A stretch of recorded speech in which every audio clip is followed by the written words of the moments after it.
There are stories that begin with a headline and end with a human being. And then there are stories like this one, stories that begin with a headline, unravel into something far more complicated, and leave you sitting with questions that no single answer can fully resolve. The headline was simple, as headlines always are.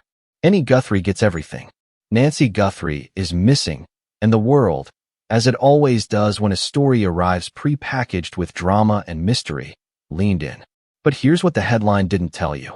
It didn't tell you who these women actually are, not as names in a story, but as human beings with histories and losses and quiet interior lives that existed long before anyone decided their situation was worth broadcasting. It didn't tell you what everything actually means when measured against the kind of loss that can never fully be replaced. And it certainly didn't tell you what missing looks like when you understand the full weight of what came before it.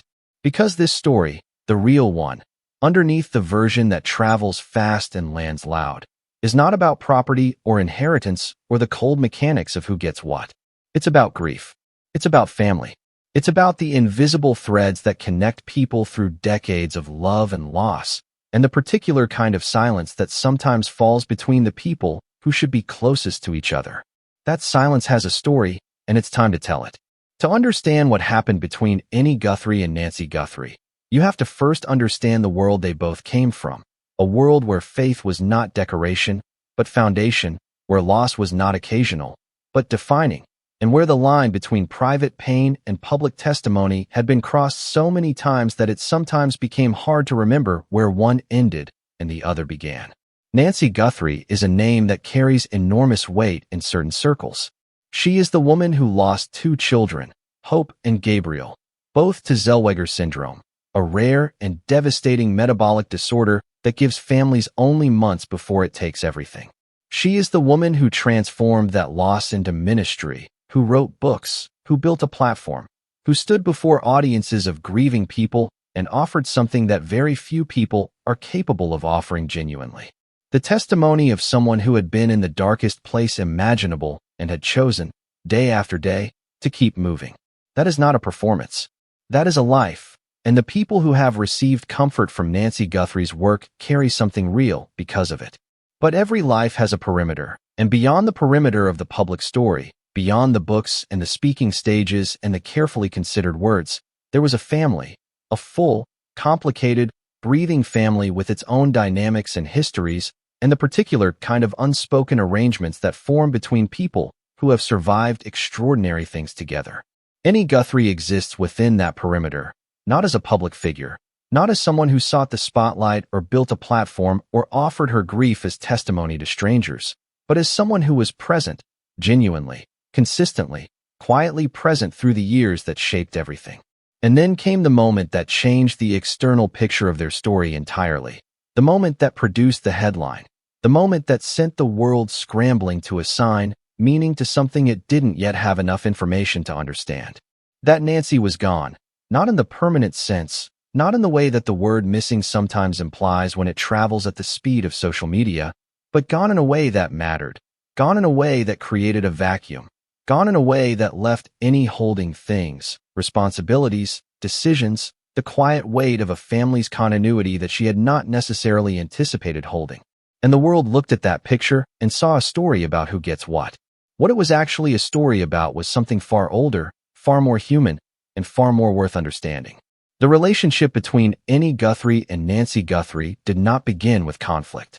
It began, as most important relationships do, with proximity and shared experience and the particular kind of bond that forms between people who have witnessed the same extraordinary things from the same close distance. They were not strangers to loss. They were not strangers to the particular demands that grief places on a family, the way it reorganizes priorities, reshapes identities, and quietly redistributes responsibilities among the people who remain. They had watched those forces at work within their own family. They had been shaped by them in ways both visible and invisible over many years. What existed between them for most of that time was not tension. It was the complex closeness of people whose lives had been woven together by circumstances too large to fully choose. It was love, not the simple, uncomplicated kind, but the real kind, the kind that persists through disagreement and distance, and the inevitable friction that comes when two people with strong interior lives occupy the same emotional territory. But beneath that love, over time, something else had been accumulating. Not resentment exactly, not grievance in any clean or definable sense, something subtler and more difficult to name. The quiet weight of years of unspoken difference, of paths that had diverged in ways that neither of them had fully articulated to each other, of expectations that had never quite been made explicit and therefore could never quite be satisfactorily met. That accumulation doesn't announce itself. It simply builds silently until the day a change in circumstances makes it impossible to ignore. The specific circumstances that produced the headline were, at their surface, practical. Nancy's absence, whether physical or emotional or some combination of the two that the outside world never fully had access to, created a situation that required someone to step forward, required someone to make decisions, hold things together, carry the weight of continuity that families depend on even when they don't consciously acknowledge depending on it. Any step forward. That is the simple version of what happened, but the simple version leaves out the most important part. It leaves out the years of quiet presence that preceded that moment, the choices Annie had made, repeatedly and without public recognition, to be available, to show up, to absorb the practical demands of a family that was, in many ways, simultaneously very public and very private. A family whose grief was known to thousands of strangers, but whose daily interior life was known to almost nobody outside of it. When the moment came that required someone to act, Annie acted, and because she acted, because she was the one present and capable and willing to carry what needed carrying, certain things fell to her, certain responsibilities, certain practical realities, the things that the headline collapsed into the single, loaded word, everything.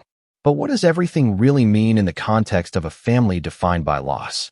What does it mean when measured not against material accounting, but against the years of invisible labor and quiet devotion that preceded the moment the world decided to start paying attention?